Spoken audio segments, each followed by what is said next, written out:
se Erlindja ka kohën pak të kufizuar. Edi Rama, në fakt të javë ka qenë në panajirë në Berlin dhe në Athinë, ku bën thirrje shqiptarëve që të kthehen. Por, sipas raportit dieshëm të Eurostatit, Shqipëria është vendi me pagat më të ulta në Europë. Tani, propaganda e Ramës nuk ka të mbaruar, sikur të bënte 0.1% punëve që propagandon, do ishte goxha më mirë nga ç'është sot.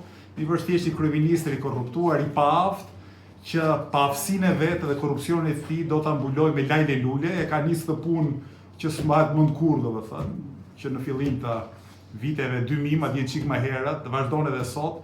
Jo, sot është thjesht një politikan i dalë boje, nuk frymëzon më askënd veç patronazhistë të tërheqar këtij.